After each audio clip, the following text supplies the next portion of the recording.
ഇന്നൊരു ഇറച്ചിച്ചോറിൻ്റെ റെസിപ്പിയാണ്. നല്ല ടേസ്റ്റാണ്, ബിരിയാണിനേക്കാളും രുചിയാണെന്ന് തന്നെ പറയാം. അതുപോലെ തന്നെ ഉണ്ടാക്കാൻ എളുപ്പമാണ്. അപ്പോൾ നമ്മളിത് ചിക്കൻ വെച്ചിട്ടാണ് ചെയ്യുന്നത്. ബീഫ് വെച്ചിട്ട് ഇതുപോലെ തയ്യാറാക്കാം. അപ്പോൾ നമ്മൾ ഇതിന് വേണ്ടിയിട്ട് ഒരു 2 ഗ്ലാസ് ജീരകശാല അരി ഒരു പാത്രത്തിൽ ഇട്ട് കൊടുത്തിട്ട് നല്ലപോലെ കഴുകിയിട്ട് കുതിരാൻ വേണ്ടി വെക്കുന്നുണ്ട്.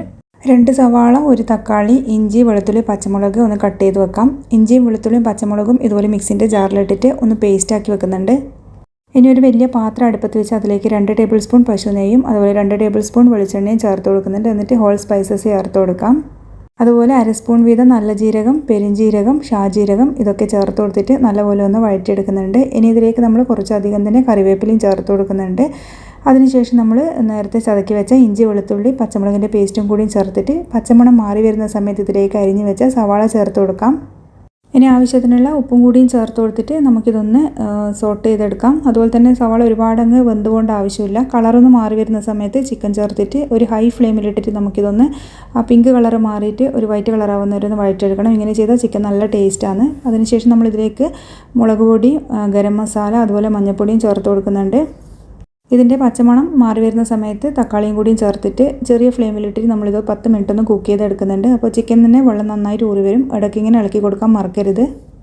ഒരു 5 മിനിറ്റ് കഴിഞ്ഞാൽ നമ്മളിതിലേക്ക് മല്ലിച്ചപ്പും പുതിനയും കുറച്ചധികം തന്നെ ചേർത്ത് കൊടുക്കണം. അതുപോലെ കുറച്ച് നാരങ്ങാനീര്, 2 ടേബിൾ സ്പൂൺ തൈരും കൂടിയും ചേർക്കാം. പിന്നെ നമ്മൾ ചേർക്കുന്നത് ഇറച്ചി മസാലയും കുരുമുളക് പൊടിയാണ്. അപ്പോൾ സ്പൈസി ആയിട്ടുള്ളൊരു റൈസാണിത്. കുറച്ചധികം ചേർത്ത് കൊടുത്താൽ തന്നെ നല്ല ടേസ്റ്റാണ്.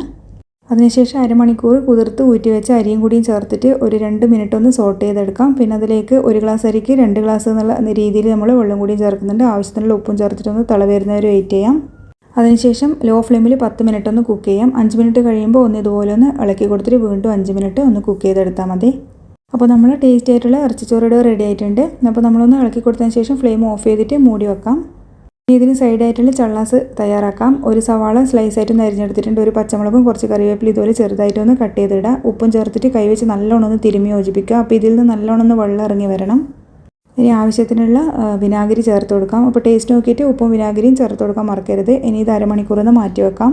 ഇനി തൈര് സാലഡ് തയ്യാറാക്കാം. കക്കിരിയും നമ്മൾ സവാളയും അതുപോലെ തന്നെ തക്കാളി, പിന്നെ ഇഞ്ചി, വെളുത്തുള്ളി, പച്ചമുളക് പേസ്റ്റ് ആക്കിയത്, തൈര്, ഉപ്പൊക്കെ ചേർത്തിട്ട് നല്ലപോലെ ഇതൊന്ന് മിക്സ് ചെയ്തെടുക്കാം.